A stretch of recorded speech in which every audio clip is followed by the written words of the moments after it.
Hi, I'm Alan Sagano. I'm the president of ADS Consulting Group, and today's tip is about kind of a scary attack that's going on. It's called a SIM swapping attack. So essentially what happens during a SIM swapping attack is a hacker or a group will use social engineering. If you're not familiar with social engineering, it's basically when you trick somebody into doing something that you want them to do when it's actually not legitimate. But they'll call in posed as you and say, oh, my phone exploded or something like that, and I have to now switch it over to this different SIM chip.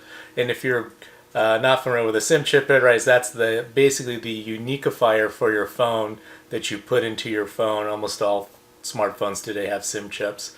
So essentially what they do is they use social engineering to try to convince your provider that you need to switch over your phone number to a different SIM chip. If they are successful, you're done.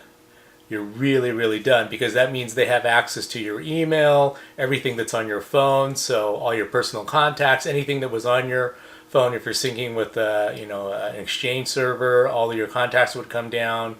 If you're doing two-factor authentication, all your one-time use passwords, if they're sent as a text message, would come down.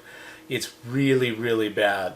So bottom line here is that you don't want to be a victim of a SIM swapping attack, because it is absolutely devastating. So there's a couple of ways to prevent against this or protect against a SIM swapping attack. The first one is make sure that your account, your wireless account for your phone, has a PIN on it, and make sure that you make sure that the phone company will not talk to you unless you know the PIN.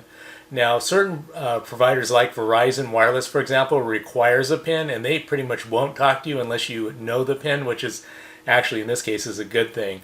Some of the other ones, providers, Sprint and I believe T-Mobile and some of the other carriers, don't require it, but it's optional. Absolutely, if you want to prevent this type of attack, make sure that you add a PIN to your account now. Also really important, if you have a business account, actually create a PIN, and that way you cover all the accounts underneath the business account.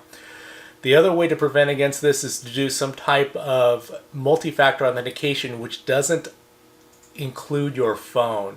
One of the most common ways to do that is with a YubiKey. I'll put a picture of a YubiKey. It basically looks like a USB nubby, and then when you get the multi-factor authentication, you basically take your finger and just tap on the YubiKey, and that will push a one-time use password that you would need in your possession.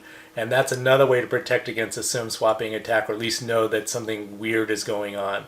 By the way, also, if you're using multi-factor authentication, you get an authentication request and you did not try to log in, that means that somebody actually already has your credentials, and that is alarm bells. Change your password now, all shields up, figure out what the heck happened. You might have an infection on your computer, or your phone or whatever, or your phone might have been cloned. So to summarize, to prevent against the SIM swapping attack, and they are absolutely devastating, by the way, make sure that you have a PIN on your wireless account, and ideally use some type of multi-factor authentication that does not involve your phone.